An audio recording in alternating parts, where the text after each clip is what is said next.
Storyi Ltd, ASX SRY, is a retailer of consumer electronics in Indonesia. But the story is much bigger than that. Joining me via Skype is Michael Pixley, a director of Storyi. Welcome, Michael. Thank you, Tim. Thank you for having me. Now, before we talk about the activity that you're about to become engaged in Greater Asia, can you just quickly go through the kind of brands that you're representing into the market in Indonesia right now? Well, Tim, just a bit of a backstory. We started in 2010 and we've built up from one store to currently 17 stores, which are bricks and mortar stores around Indonesia, one of which we've recently expanded and opened in Vietnam. In Indonesia, we represent through three branded stores, if you will. We have Storyi, which is an authorised Apple reseller, and we just sell Apple products all the way down from phones all the way through to iPads and their MacBook Pros, all the popular consumer products, and Apple authorised and Apple accepted accessories. And in our next line of stores, we have iConnect, which are largely a consumer electronics and lifestyle store where we sell the Samsungs and the Xiaomis, the Lenovo's. And the third line of stores we have is largely a service store where we do a lot of servicing, a lot of geek stuff, a lot of applications and a lot of software. So you're very much on the high-end enterprise side of the business with that last one you mentioned. No, we all know with phones that you have breakdowns and you have repairs and you have other accessories. So we use the geek zone as a way that you can come in and get new applications, new software, fix your home button, fix your screens. It's quite a good value add, and it's substantially better margins than we get out of just retailing the phones and the hardware through our bricks and mortar stores. You also do Citrix as well, which is a very large global brand. Well, if you look, that's the sort of mini JB Hi-Fi look, if you will. So around Indonesia, we've got sort of 16 stores servicing 250 million people. So you can't clearly reach all of those with bricks and mortar. So we run an online store behind that. So another division is our e-commerce division. And in the e-commerce division, we retail a lot of accessories and we provide a lot of promotions and loyalty programs. And we sheet those back to our retail stores and our bricks and mortar, which we're growing as fast as we can, but you can certainly grow the e-commerce online platform better. But coming back to what you were saying just now, the Citrix software is it's an application. It's more like the new version of SAP.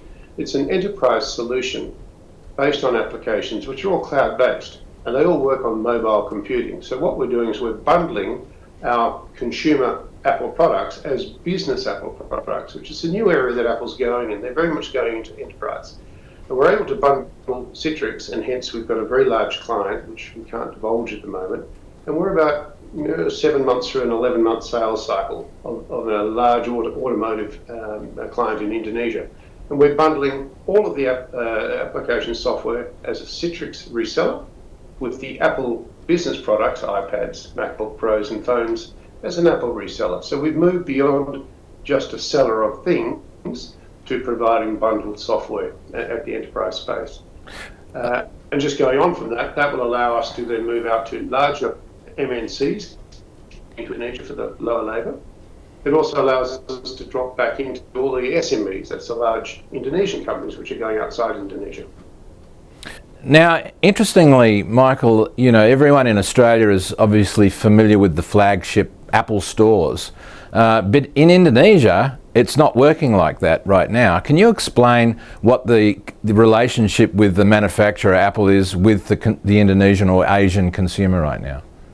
Well, unlike Australia and many other countries, in Indonesia and Vietnam and Myanmar for that matter, Apple aren't able to go in as 100% wholly owned subsidiary of their business. So they distribute from Singapore to these markets through Apple resellers, authorised Apple resellers, of which we are an authorised Apple reseller. So if you want to look at it in other terms, we're almost an Apple surrogate. So if you look at any of our stores, to anyone else, they look like an Apple store. And that's by design. It's by Apple's push and it's by our design. So we are effectively an Apple store or a collection of Apple stores under our Storyi brand in and throughout Indonesia.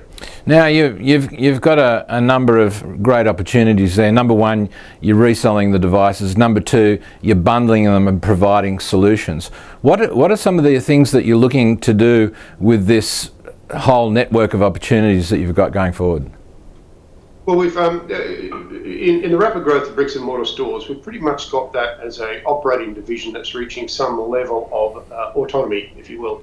We've now the education division was actually sidled up against the enterprise solutions division. We've broken that out in of its own.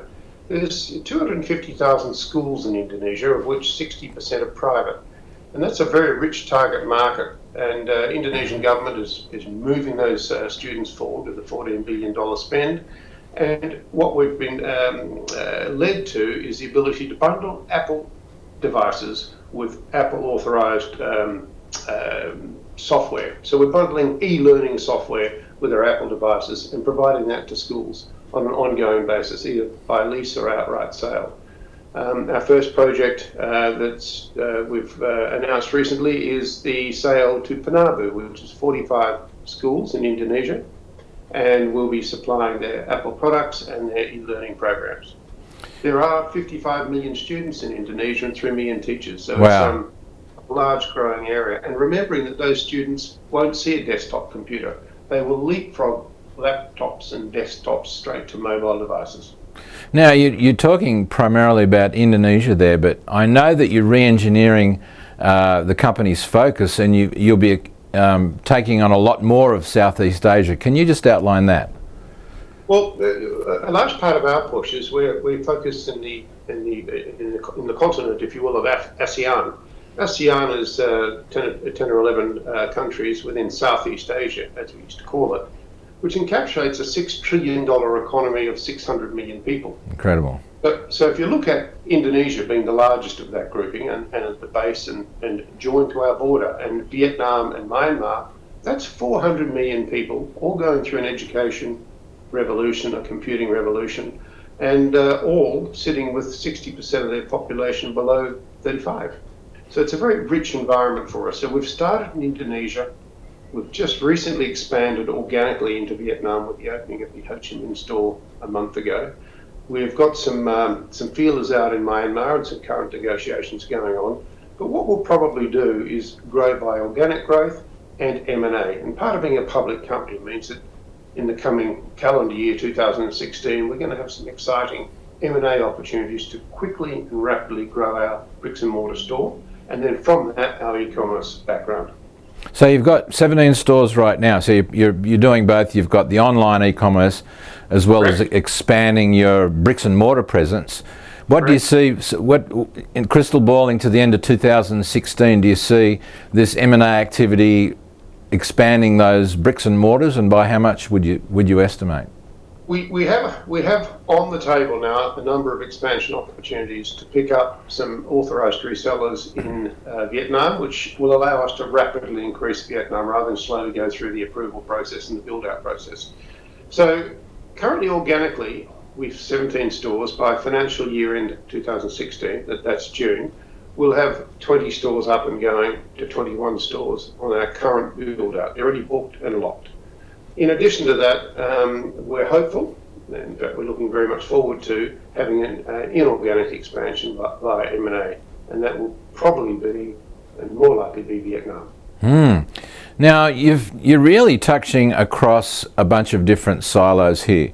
You've got obviously the students, and you've got your retail stores selling iPhones and iPads for Apple, but also there's a very big opportunity to expand on the enterprise through the bundled products. Right. Do you see this as primary focus for 2016? Well, that's part of the, shall I say, fine-tuning or reorganisation we're going through. We had the enterprise sales team handling education and multinational corporations and SMEs. And we've now broken that out, and we're getting dedicated sales teams down the MNC route, automotive. You've got the likes of Mitsubishi and Mazda and Honda all bulking up their car plants out of Thailand and into Indonesia. You've got Foxconn coming in. So major manufacturing organisations coming in, and they're all organised around cloud-based applications for mobility and mobile computing. On the other hand, we've got the SMEs coming through, and they're going out of Indonesia into places like Vietnam and into Burma. So we've got dedicated sales teams operating cross-country and internationally across Southeast Asia. In addition to that, the education market is a market much like Australia. It's in of its own. It's got its own government networks, its own school networks. So we've hired and we're building a sales team and a backup service team around the education silo in of itself. And we see that, just like Australia and most OECD countries, as a major part of the GDP industry. Education is growing in Indonesia much like it has grown in Australia. And therefore, by the same token, it'll go on to Vietnam and Burma, in Myanmar, which has just had its elections and is looking to follow suit. So for investors wanting to find out a lot more about this, storyi.com is the website, listed on the Australian Stock Exchange ASX SRY. Michael Pixley, Director, Storyi, thank you very much for joining us today. Thank you for having me, Tim. Thank you very much.